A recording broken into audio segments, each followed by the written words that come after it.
Relaciones intelectuales, y decíamos de hecho hace un rato, los guatones del Richard, los travestis, son algunas de las bandas que en los últimos tiempos han mantenido constante tensión al mundo del retail, a las cadenas de supermercados, del gran comercio acá en nuestro país por las situaciones de violencia, porque no solamente es que roben, sino que además son algunas situaciones con turbazos, en fin, que generan harta complicación. Fíjate que se ha hecho un perfil, un análisis por parte de la policía de investigaciones junto a algunas empresas que se dedican justamente a la seguridad en este tema. Y eso es lo que queremos conocer y comentar esta mañana acá en Una Nueva Mañana en Cooperativa, hacer una suerte de perfil de estas bandas criminales que operan acá en nuestro país en el gran comercio. Está con nosotros Eduardo Hernández, el gerente legal de Alto Chile, una de las empresas de seguridad a cargo de distintos centros comerciales y supermercados acá en Chile. ¿Cómo estás, Eduardo? Bienvenido, gracias.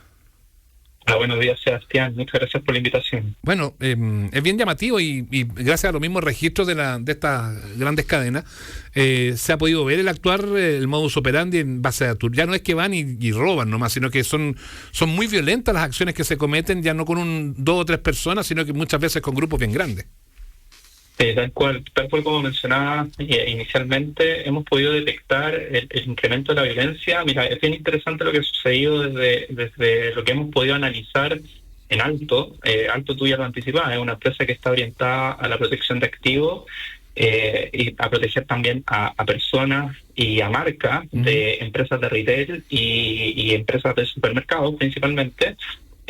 Y durante todos los años que llevamos operando el sistema de justicia criminal, nosotros comenzamos esta historia de innovación el año 2005, de la mano de la reforma procesal penal, y por lo tanto nos hemos instalado como operadores del sistema de justicia criminal y hemos podido ir viendo a lo largo de todos estos años cómo ha ido cambiando la formulación que tienen los infractores de ley penal durante las últimas décadas, específicamente con el incremento de la violencia y también con estas formas de agrupaciones delictuales que de alguna manera van doblegando los mecanismos de seguridad que han ido implementando las tiendas, y son mecanismos de seguridad tanto que incorporan tecnología como recursos humanos y seguridad física, pero que las agrupaciones delictuales han ido ingeniando, ¿no es cierto?, para poder irrumpir y de alguna manera generar conmoción en las operaciones de estas tiendas comerciales, impactando naturalmente y de forma negativa a los clientes y a los colaboradores que trabajan ahí a propósito del uso de violencia y de técnicas. Eso Eduardo, perdona y permíteme que nos detengamos ahí un poco, a ver si me logras explicar justamente cómo, más allá de las imágenes que uno ha tenido la posibilidad de ver en los distintos informativos, en la televisión o en internet, cómo es la operación que tienen estas bandas, a ver si la puedes explicar un poco más, cómo logran, más allá de lo obvio, de que un lote de gente que entre, que hace un barullo, en fin, todo eso, qué otras cosas y qué otros elementos son los que ellos logran burlar como para poder generar estas situaciones, generar no solamente el robo, sino que también el caos y el pánico entre tanto los usuarios, los clientes, como los trabajadores. Mira, yo me atrevería a decir que se produjo un quiebre, obviamente, después del 2019, específicamente después de octubre, donde de alguna manera empezaron a aparecer algunos rasgos de anomia, ¿no es cierto?, de desobediencia a la ley, a las normas que nos regulan civilizadamente, y esas características de alguna manera se fueron enquistando en estos infractores de ley que se empezaron a agrupar. El análisis que nosotros realizamos abarca desde fines del 2019 hasta la fecha, y uno puede ir viendo cómo fueron modificándose los patrones delictuales de las bandas. Y en el fondo, tú te empiezas a dar cuenta que cuando estábamos en plena pandemia, durante el año 2020, durante el año 2021, específicamente, existían restricciones, ¿no es cierto?, a la libertad ambulatoria, pero estas bandas buscaban los mecanismos para poder seguir atacando a las tiendas, y durante ese periodo su actividad era mucho más por decirlo de alguna manera, más de rapiña, desde el punto de vista de que esperaban la ocasión para cometer los delitos y sustraer grandes volúmenes de productos de alto valor. Eso es como cuando la imagen que la comentábamos más temprano, cuando anunciábamos que iba a estar con nosotros, no sé, pues uno se imagina como la persona que agarra una carne y se la echa entre el pantalón, por ejemplo. Claro, pero piénsalo desde la lógica colaborativa, es decir, como se trata de un comportamiento gregario, donde tienes distintos actores que forman parte de este grupo criminal, ellos se reparten funciones. En el fondo existen roles bien marcados dentro de la agrupación en donde algunos de ellos ejercen labores de cobertura, otros ejercen la labor de la sustracción, obviamente tal, de los bienes que están dentro de las salas de venta, y otros generan las condiciones para que puedan huir, ¿ya?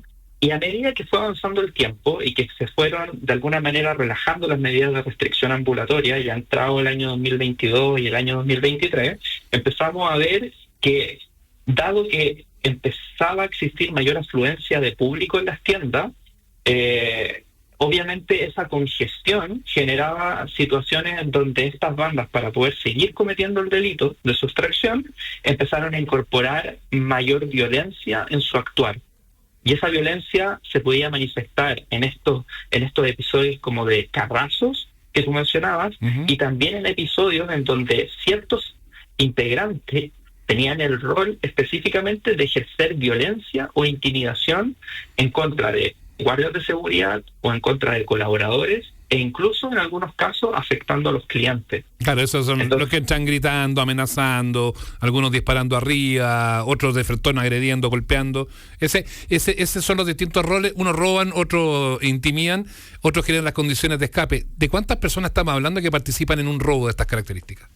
Mira, habitualmente nosotros por lo general las bandas que tenemos mapeadas, que no son pocas, durante estos 4 años, tenemos mapeadas alrededor de unas 50 bandas, siempre los integrantes fluctúan entre 5 personas hasta 15, más o menos. Esos son los rangos, unas más violentas que otras, y durante el periodo de análisis y de la gestión de persecución penal que nosotros hemos hecho en colaboración con el Ministerio Público y la Policía de Investigaciones, hemos logrado identificar más de 100 personas que forman parte activa como integrantes de estas bandas, y hemos logrado más de un 40% de detenciones y formalizaciones en contra de los integrantes de estas bandas, logrando neutralizar naturalmente durante este periodo bandas, y cuando hablo de neutralizar es ya sea obteniendo sentencias definitivas en contra de sus integrantes. Claro, va más allá de la acción en sí. Ya cuando los captura la policía, el proceso legal también lo ejecutan ustedes, ¿no? Sí, claro, también lo ejecutamos. O sea, nosotros lo que hacemos es, como te mencioné al principio, generamos una batería de soluciones que están orientadas a la protección de activos, personas y marcas, y esa batería de soluciones consta, ¿no es cierto?, de un pilar de persecución penal, y ese pilar de persecución penal nos permite instalarnos como querellantes en el proceso, y esa instalación como querellantes en el proceso penal nos permite comunicarnos con el Ministerio Público, con sus fiscales y también con las policías. Y ahí, de alguna manera, vamos contribuyendo en el trabajo de acceso a la información que va a tener que requerir, ¿no es cierto?, la Policía de Investigaciones para poder desarrollar esa investigación encargada por el Ministerio Público, y también con los fiscales. Entonces, generamos este análisis, disponibilizamos la información reunida, los hallazgos, y luego, en el fondo, la encauzamos junto con el Ministerio Público a través de la actividad judicial. Y ahí empiezan a generarse las formalizaciones, decretarse prisiones preventivas u otras medidas cautelares que van neutralizando la actividad de la banda. Porque básicamente lo que hace es ir sacando de circulación a sus integrantes. Eduardo, ¿cómo trabajan ustedes? Porque es interesante eso de lo legal, pero también es interesante el hecho en sí. ¿Y cómo trabajan ustedes la instrucción de los guardias que están en los distintos negocios? Porque queda muchas veces la impresión de que quedan cortos. Hoy por hoy las bandas delictuales actúan con recursos, hasta con gas pimienta, en fin, cosas que generan muchas complicaciones. Y hacer un recinto de alta convocatoria, cuando llegan muchas veces así, con violencia o con elementos o con armamento, el guardia tampoco es que puede irrumpir de buena primera, porque están los clientes, están los colaboradores o trabajadores de los distintos lugares. No es tan fácil tampoco la ejecución, quedan un poco atados de manos, ¿no? Claro, no es tan fácil, y precisamente lo que tú mencionas va a depender también de los niveles de violencia que ejercen estas personas o qué tan dispuestas están. Entonces, contestando tu pregunta, una de las cuestiones más relevantes, creo yo, en lo que nosotros contribuimos es en un trabajo también de inteligencia desde el punto de vista del conocimiento del perfil de los integrantes de las bandas. Entonces, nosotros al momento de recibir los reportes de incidencias delictuales provenientes de nuestros distintos clientes, esa información queda sistematizada en un software que nos permite hacer análisis delictual, donde podemos ir identificando los patrones delictuales que permiten vincular eventos que van ocurriendo en distintos establecimientos y luego conectarlos, atribuirlos a una banda específica y luego empezar a trabajar en el perfilamiento de los integrantes de esa banda. Posteriormente, cuando eso ya lo tenemos bien definido, capacitamos a nuestros clientes y a los equipos de seguridad que naturalmente trabajan colaborativamente con el trabajo que nosotros hacemos para que ellos tomen conocimiento de cuáles son las bandas que se encuentran activas y sepan cuál es el perfil de esos integrantes en función de la historia que tenemos registrada, para saber si es que son más o menos violentos, cuáles son los tipos de el tipo de producto que están buscando y en el fondo puedan ir reforzando los mecanismos de seguridad y los tipos de reacción dependiendo de los sujetos contra los que se enfrentan. Y de esa manera ir modulando su actividad. Naturalmente van a existir bandas que son mucho más peligrosas y que están dispuestas a traspasar límites que puedan poner en peligro a los colaboradores, ¿no es cierto?, y a los clientes. Entonces, por lo tanto, ahí se utilizan estrategias distintas que nos permiten reaccionar de forma distinta y que les permiten también a esos guardias de seguridad reaccionar de manera más juiciosa al momento de enfrentarse a ellos sin poner en riesgo la vida y la seguridad de los colaboradores y de los clientes. ¿Cómo combinan este trabajo que ustedes hacen con harta inteligencia y con harto recurso también, que no es poco también, es un proceso que uno asume que es bastante caro poder hacer todo esto? ¿Cómo lo logran combinar con el trabajo de las policías, tanto investigaciones como carabineros, como también con los trabajos de investigación que puede hacer la fiscalía de cada uno de estos casos? A veces los caminos no necesariamente se cruzan. ¿Cómo logran ustedes hacer un cruce con el trabajo de ellos? Mira, es súper interesante lo que tú planteas, porque nosotros ya en el año 2015, en un trabajo que publicamos en una convocatoria que hizo Paz Ciudadana, y donde tuvimos la oportunidad de participar y exponer nuestra metodología de trabajo, y de hecho en esa oportunidad fuimos premiados como la primera empresa privada en participar en estas propuestas de análisis criminal.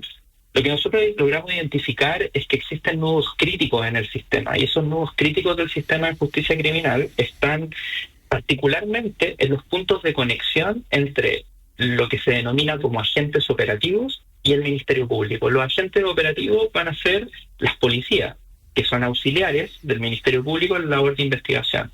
Y esos nudos críticos se producen a propósito de la transferencia de información entre estas distintas instituciones. Entonces, nuestra metodología se vuelca a, por una parte, incorporar tecnología. Es sumamente importante para nosotros la incorporación de tecnología y talento humano para efectos de poder procesar grandes volúmenes de información relativas a delitos que están afectando a nuestros clientes. Y ese procesamiento de información queda de alguna manera bien sistematizado y en un documento entregable que se lo traspasamos tanto al Ministerio Público como a las policías, de manera que sea de lectura bastante rápida y vamos solucionando esos nuevos críticos que yo te mencionaba. De manera que tanto el fiscal como el oficial que está a cargo de la policía, ¿no es cierto?, de llevar a cabo la investigación, cuenten exactamente con la misma información. Lo que buscamos es que se logre una simetría de acceso a la información a la que nosotros pudimos tener acceso, ¿no es cierto?, tanto para el fiscal que toma decisiones desde el punto de vista de la investigación criminal y por el otro lado la policía que está encargada de ejecutar esa investigación criminal. Interesante la conversación y este análisis con inteligencia, perfil que han logrado hacer de la operación de estas bandas criminales en el gran comercio. Una última reflexión te pido, ¿cómo proyectas tú que viene? Porque va avanzando todo, tú decías del 2019 o 2020 de la pandemia en adelante cambió un poquito la situación y uno asume que dentro de las labores de investigación, de inteligencia que hacen, también se trata de proyectar un poquitito el camino para adelante. adelante. ¿Cómo ven el mediano plazo? ¿Con actuaciones similares, más violentas, con integración de otros elementos? ¿Para qué se preparan ustedes de lo que viene de aquí para adelante? Ya, es una pregunta bien compleja de poder contestar. Pero uno no puede estar ajeno a lo que está sucediendo a nivel país desde el punto de vista de el problema de la delincuencia. Es evidente que se han instalado unos mayores niveles de violencia. Y esos mayores niveles de violencia, de alguna manera, pueden traspasarse a estas bandas, y en el fondo podríamos estar más adelante en presencia de episodios que son o que resultan más violentos, como ha ido sucediendo en otras latitudes, como puede ser en México o en Colombia. Entonces, probablemente la llegada del crimen organizado a Chile, que ya obviamente es un hecho, puede empezar a generar un efecto como lo que ocurre en las cárceles de contaminación criminógena bastante negativa y que impacten estas bandas y que obviamente los niveles de violencia puedan escalar. Pero esa es una tesis.